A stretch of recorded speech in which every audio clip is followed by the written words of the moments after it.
indented writing, is that just a visual thing, or can you like use something to get I guess maybe the imprint of the previous page out? And would that be the maybe same technique that you talked about if someone crossed or tried to obliterate something?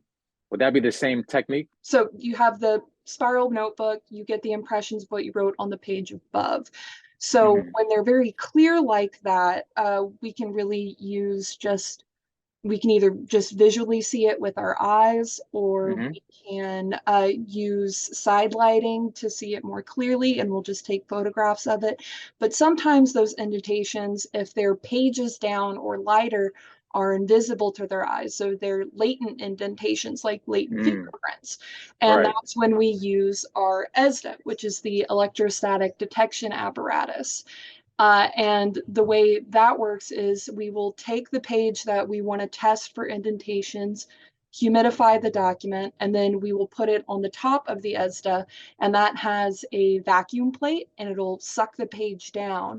And then we'll take film and cover the document to protect it. And that's important because ESDA is non-destructive testing, which means it Mm, won't permanently alter the document or our evidence in any way.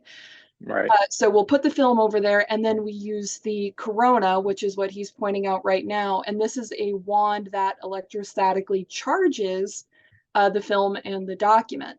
So then we'll hold it up at an angle, and we have these little tiny beads that are impregnated with toner.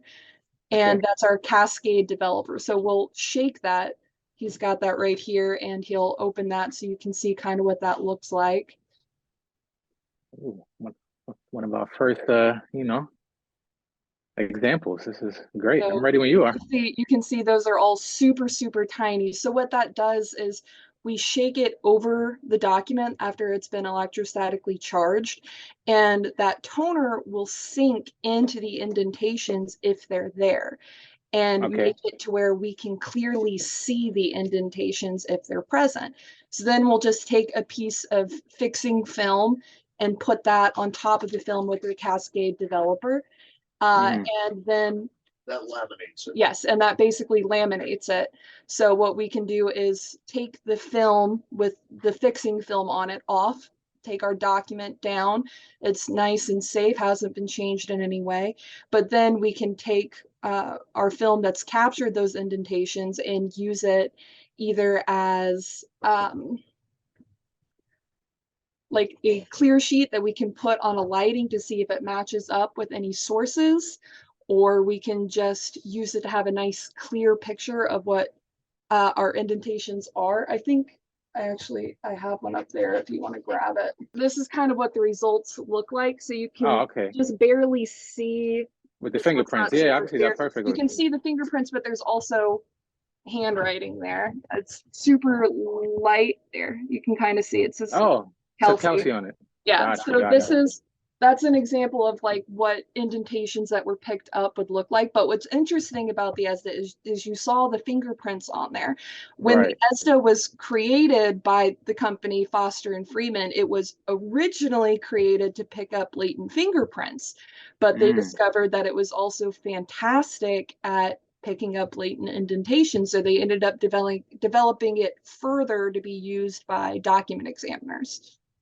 got you. So when you made that paper right there, you pretty much had another sheet of paper on it or several sheets of paper on it, wrote on it, and then Yes, use the what we'll do when we're, say, doing like a calibration test to make sure that our uh-huh. ISDA is doing what we're supposed to, I'll take like a page that has a blank page and then another blank page behind it, and Hmm. I'll write on the top page, and then we'll test the page beneath it that doesn't have Right. any handwriting on it.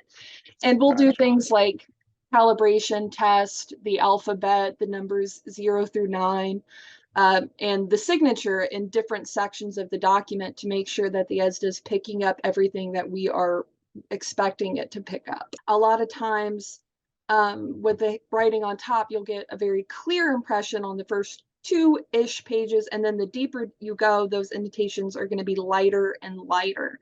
That makes sense. So if we have very light indentations on a page that we tested, we could determine that maybe the source page was 5 or 6 pages above it if the indentations were super light.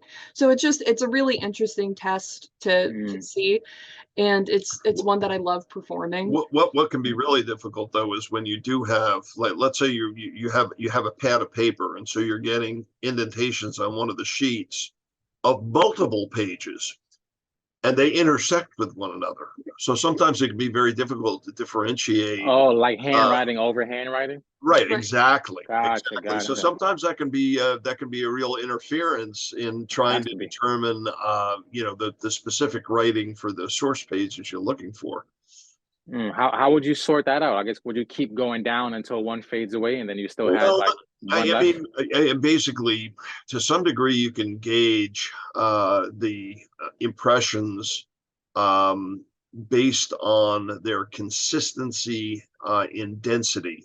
So, the darker impressions will typically be exhibited in an ESDA test as darker than impressions from sheets further up, because obviously you have the less pressure because you have more sheets cushioning that writing instrument as you're going up through the pad.